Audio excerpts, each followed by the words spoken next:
د کډوالۍ نړیوال سازمان یا IOM وایي د افغانستان او پاکستان ترمنځ د تګ راتګ پر مهال ناقانونه کډوال له خطر او سرغړونو سره مخ دي. سلام ستړي مشئ، وخت مو بخیر. شبنم وزیری هم په موکړې د امپراتور ټي وي چینل څخه تازه او مهم خبر ده. یو افغان کډوال چې د موضوع د حساسیت له امله نه غواړي نوم یې واخیستل شي، رسنیو ته وویل ده چې د پاکستان ویزا اخیستل ډیر سخت شوي، اړ شو چې د سپین بولتک له لارې په قاچاقي ډول د هیواد ته ولاړ شي. دی وایي په لاره کې پر څو قاچاق کوونکو وپلورل شو او مالي زیانونه او ان وهل ټکول یې تجربه کړل. یاد افغان کډوال وایي ما له یوه قاچاقبر سره خبرې وکړې، پیسې یې رانه واخیستې، په 8000 مو خبرې کړې وې، زه یې په نیمه لار کې پرېښودم، بکسونه مو ورک شول، بیا بل قاچاقبر راغی، ټوله ورځ روژه وم خو تیره شوه، هغه موږ د پولې هاخوا تیر کړو، داسې رویه یې راسره وکړه چې زړه مې له ژونده تور شو. د پولې ورهاخوا بل قاچاقبر راغی، هغه هم رانه پیسې واخیستې، ما سره ښځې هم وې، ډېرې ستونزې مو ولیدې. سونا فرهنګیار د بشري حقونو فعاله او په پاکستان کې یوه کډواله ده. سونا ازادي راډیو ته وویل که څه هم له تورخم څخه یې پاکستان ته په قانوني ډول سفر وکړ، خو د پاکستاني پولیسو ورسره نامناسب چلند وکړ. نوموړی وایي زه له قانوني لارې د تورخم پولې څخه پاکستان ته دننه شوم، خو زما بکس یې څو ځله تلاشي کړ، وچې میوې یې رانه واخیستې. تلاشي کوونکو میرمنو ویل موږ ته پیسې راکړئ که نه ویزې مو څیرې کوم. د وهلو ټکولو شاهدان هم وو. د دې لپاره چې موبایلونه مو نشو ایستلی ومې نشو کولی چې ویډیو ثبت کړم او تاسو ته یې ولیږم. یوه بله کډواله میرمن چې تازه د پنجشنبې په شپه د تورخم دروازې له لارې په ناقانونه توګه پاکستان ته تللې وایي چې څو میاشتې یې د پاکستان ویزې ترلاسه کولو ته انتظار وکړ، خو بریالی نه شوه.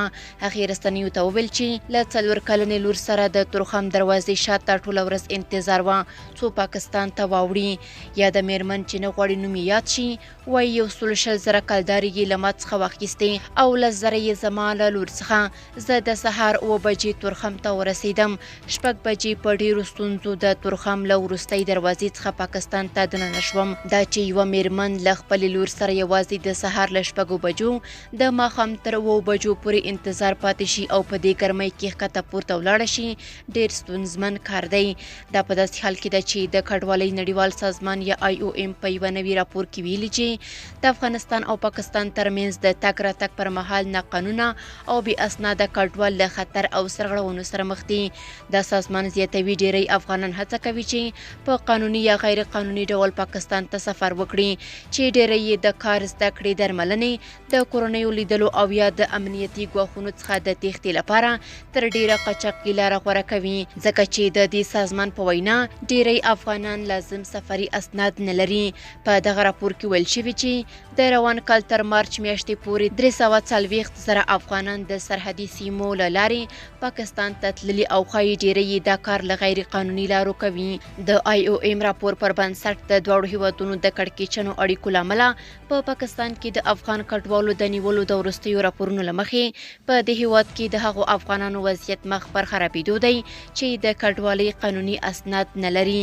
د سازمان په خپل راپور کې دا هم ویلي چې سږکال د اضافي منابعو د ترلاسه کولو پر بنسټ پلان لري چې د سپین بولتک او تورخم له لارې له پاکستان راستنې شوي 6500 ناقانونه افغان کډوالو ته د خوندیتوب مرستې ورسوي.